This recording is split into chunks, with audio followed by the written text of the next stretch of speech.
Magandang araw po sa ating lahat. So ngayon po ay ang topic po natin is about arcs and central angle. Ito po ay pang quarter 2. Okay. So alam na po natin kung ano ang arcs. Ito po yung arc. Pag ganyan po. Ganyan po ang symbol niya. Then central angle.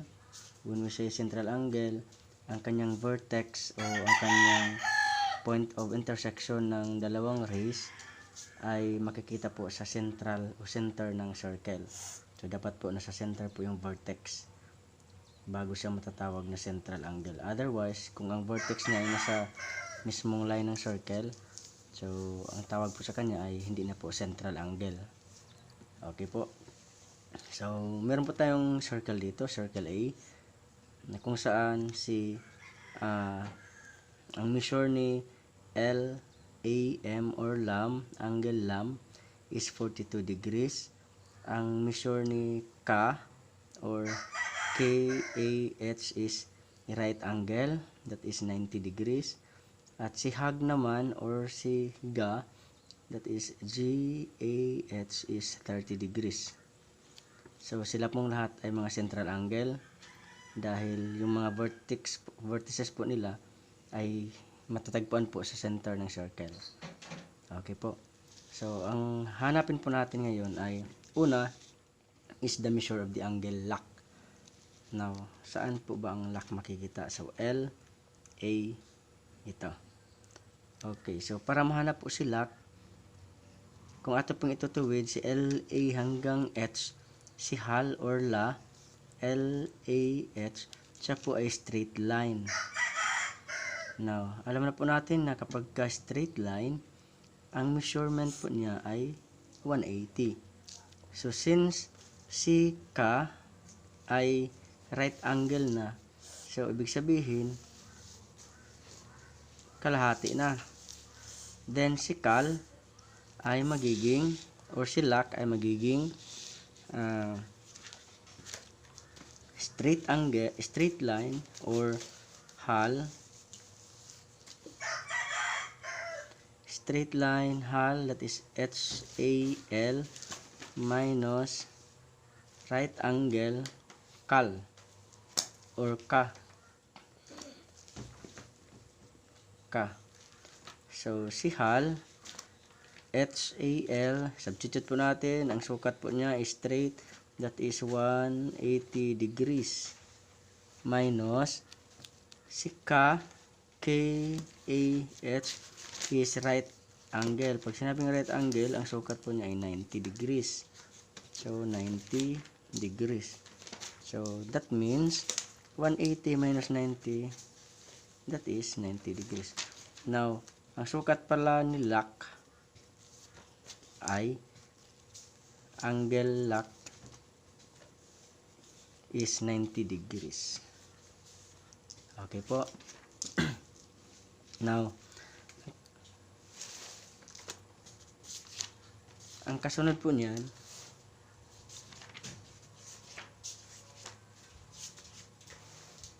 ay jack.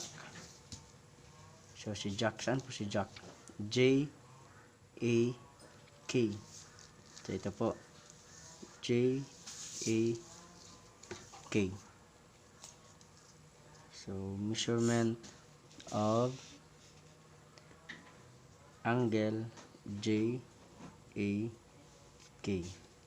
So paano po natin mahanap si J A K? So ito po, ito.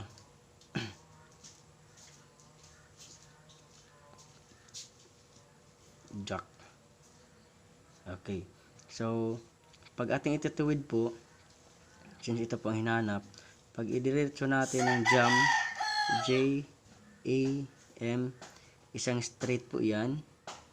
Tapos si L, A, K, may sukat na din po na 90.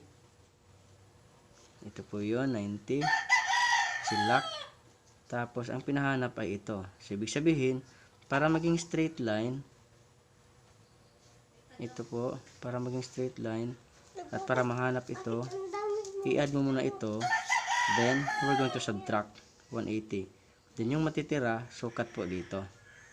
Okay po.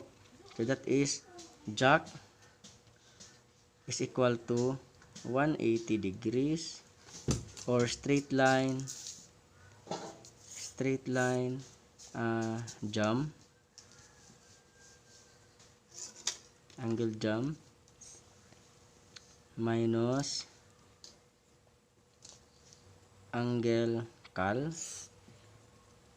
Ito po, isang straight, tapos ito may sukat, cal, plus lam, angle lam. Okay. So, yan na po yung mga angle na makikita natin.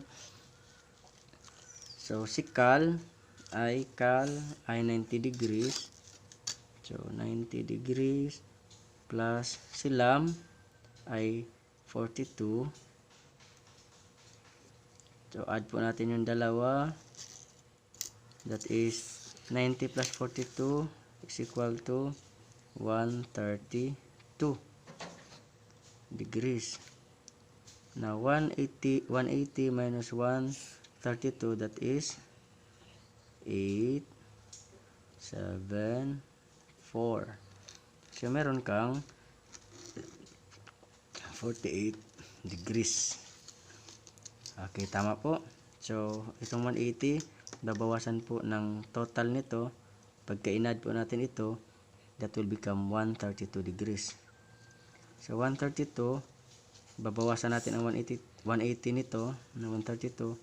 So, ang sagot po, that is 10 minus 2 becomes 8. Ito magiging 7. 7 minus 3 becomes 4. So, meron tayong 48.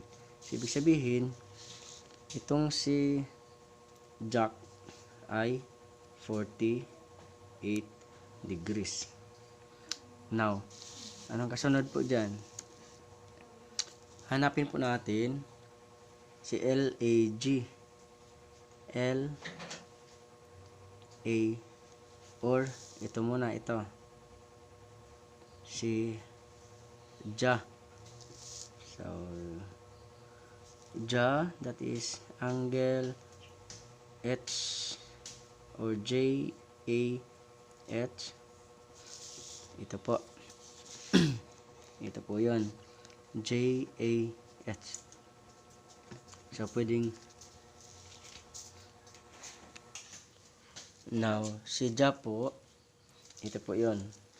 So, pwede nating magiging basihan itong straight line na ito, that is hal.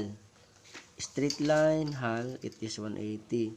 So, may sukat ka na ng cal, may sukat ka na ng jack. So, pwedeng ibabawas mo yung 180 sa total nito, sagot ni ja.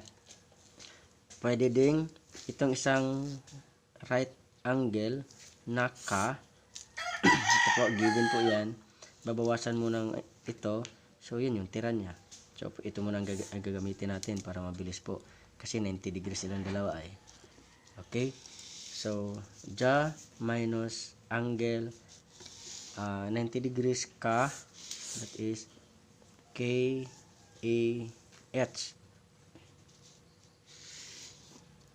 Okay, KAH minus yung may sukat po ay KAG minus angle KAG.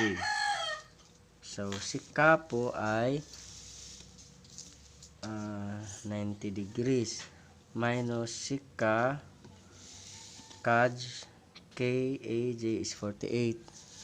So, minus 48 degrees. Now, 90 minus 48, that is 2, then 4.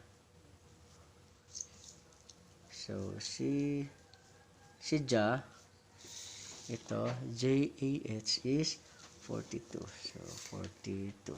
Kapag ka nasolve na natin itong lahat, ang sukat po niya ay 360. Okay po. Okay. Nasunod na angle na wala pang sukat ay itong gam or mag.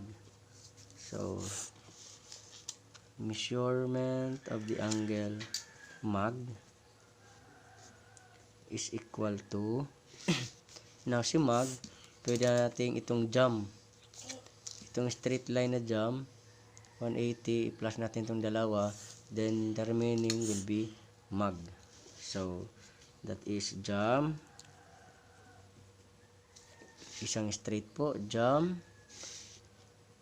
Line jump minus, i-add muna natin yung dalawa. Ito, at saka ito. So, that is ja, angle ja, plus angle hug. Okay. So, si jump ay 180 degrees minus si ja ay ja, that is 42. So, 42 degrees plus si hug, HAG is 30. So, that is 30 degrees.